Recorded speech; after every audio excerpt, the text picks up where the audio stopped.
In the blistering heat of the Syrian desert, one man would change the course of history with a single stroke of genius.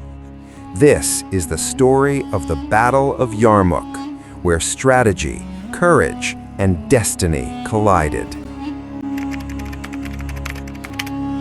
The desert did not whisper that day, it roared. In the late summer of 636 CE, under a sky that burned like molten brass, two great forces stood on the edge of destiny near the rugged plains of the Yarmouk River. The air itself felt heavy, as if it knew that what was about to unfold would ripple through centuries. This was not merely a battle, it was a moment where empires would falter, faith would be tested, and history would take a dramatic turn. At the center of it all stood a man whose name would become synonymous with military brilliance, Khalid ibn al-Walid. They called him the Sword of Allah, but titles are earned, not given, and at Yarmouk, Khalid would prove exactly why. Before this battlefield, Khalid's journey had already been extraordinary. Once a fierce opponent of Islam, he had commanded armies against the early Muslims with remarkable skill. His tactical mind was feared even by his enemies, but destiny shifted when he embraced Islam. That transformation didn't dull his edge, it sharpened it. Now, the very brilliance that once threatened the Muslim community would become its greatest shield. By the time Yarmouk approached, the geopolitical stakes were enormous. The Byzantine Empire, ruled by Heraclius, had only recently emerged victorious from a brutal war against the Sasanian Persians. Though exhausted, it was still one of the most powerful empires in the world. Losing Syria was not an option. To crush the rising Muslim forces, Heraclius assembled a massive army under the seasoned general Vahan. This was no ordinary force. It was a coalition of elite units, heavily armored infantry, skilled archers, and disciplined cavalry drawn from across the empire, Greeks, Armenians, Slavs, and more. They had numbers, they had equipment, they had experience. What they did not have was unity. Facing them was a much smaller Muslim army, estimated between 25,000 to 40,000 men. They lacked the armor, the resources, and the overwhelming numbers of their enemy, but they possessed something far more powerful: cohesion, belief, and a commander who understood the art of war like few others in history.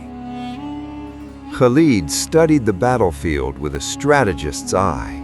The terrain around Yarmouk was harsh and unforgiving.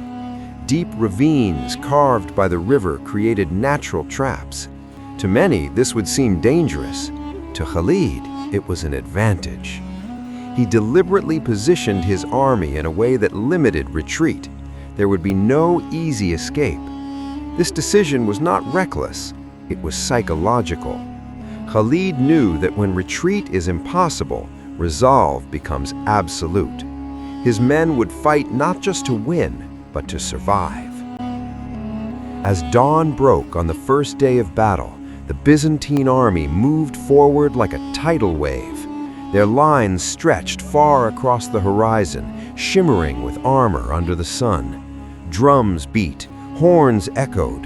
It was a display of power meant to intimidate. And for a moment, it worked. The first clashes were brutal. Byzantine forces pressed hard, using their numerical superiority to push the Muslim lines backward.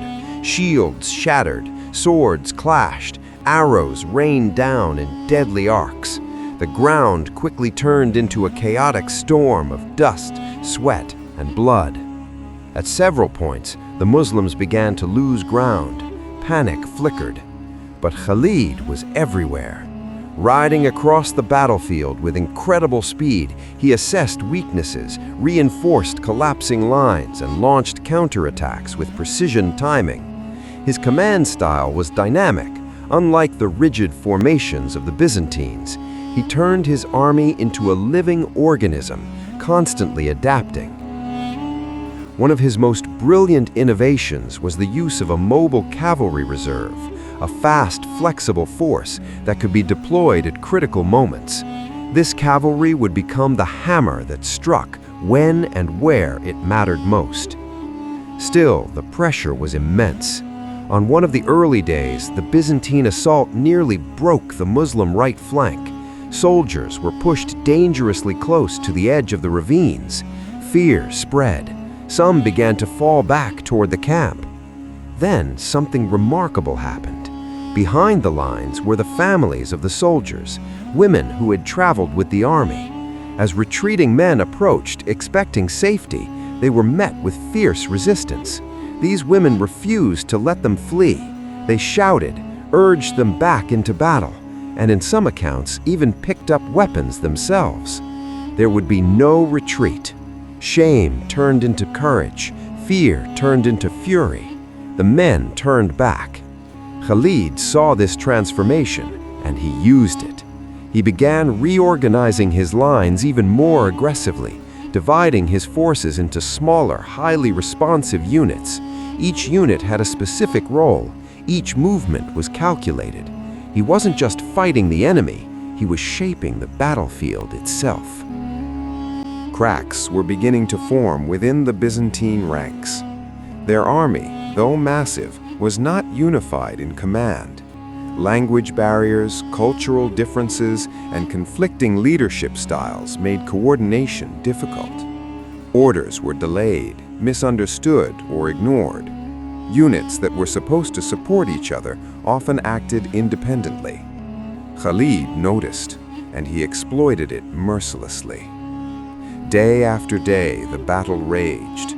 Neither side could claim a decisive victory. The heat was relentless, water grew scarce, exhaustion weighed heavily on both armies. But Khalid was waiting for the right moment. Then it came. On the decisive day, the winds shifted. A powerful desert windstorm began to rise, sweeping across the battlefield. Dust filled the air, reducing visibility, but crucially, it blew directly into the faces of the Byzantine soldiers. For a moment, confusion spread. That moment was all Khalid needed. He gave the order. His cavalry surged forward in a massive, coordinated assault. They moved with speed and precision, striking the flanks of the Byzantine army. At the same time, his infantry pressed from the front, creating overwhelming pressure. The Byzantines, already struggling with coordination, began to falter. Communication broke down. Units became isolated. Panic spread like wildfire. Khalid's cavalry didn't just attack, they encircled. They cut off escape routes, driving the Byzantine forces toward the ravines. What had once been a strategic advantage for defense now became a deadly trap for the attackers. The battlefield turned into chaos. Thousands of Byzantine soldiers found themselves trapped with nowhere to go. Some attempted to fight their way out, others fled in desperation. Many fell into the deep gorges below, their screams lost in the roaring wind. General Vahan struggled to regain control, but it was too late. The army was collapsing. What began as an organized force of imperial might disintegrated into scattered groups, each trying to survive. By the end of the battle, the scale of the defeat was staggering. The Byzantine army, once one of the most powerful forces in the world, had been shattered. The victory at Yarmouk was not just tactical, it was transformative. It opened the doors of Syria. Cities like Damascus and Jerusalem would soon come under Muslim control. The Byzantine Empire would never fully recover its dominance in the region. The balance of power in the Near East had shifted permanently. Far away, Emperor Heraclius received the devastating news. According to historical accounts, as he left Syria, he is believed to have said a farewell to the land he could no longer hold, a quiet acknowledgement of a turning tide. At the heart of it all stood Khalid ibn al-Walid, a man who had taken a smaller, less equipped force and defeated a vastly superior enemy through strategy, adaptability, and sheer brilliance. Yet, history is never simple. Despite his unmatched success, Khalid was later removed from command by the Caliph Umar ibn al-Khattab.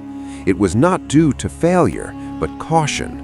Umar feared that people might begin attributing victories solely to Khalid, rather than to faith and unity. It was a controversial decision, but Khalid accepted it. Even without command, his legacy remained untarnished. His name continued to inspire fear in enemies and respect among allies. He had proven everything he needed to prove. Khalid ibn al-Walid, the man who had fought in countless battles, who had faced death more times than most could imagine, did not die on the battlefield. He died in his bed. It is said that he once looked at his body, marked with scars from head to toe, and expressed astonishment that after all those battles, he would die a natural death. For a warrior like him, it seemed almost unbelievable, but perhaps that is what makes his story even more powerful. The Battle of Yarmouk remains one of the most astonishing military victories in history. It was not just a clash of armies, it was a demonstration of how leadership, strategy, and unity can overcome even the greatest odds. It was a battle where terrain became a weapon, where discipline triumphed over numbers, and where a single commander reshaped the course of history. And that commander was Khalid ibn al-Walid, a man who didn't just fight battles, he changed the world.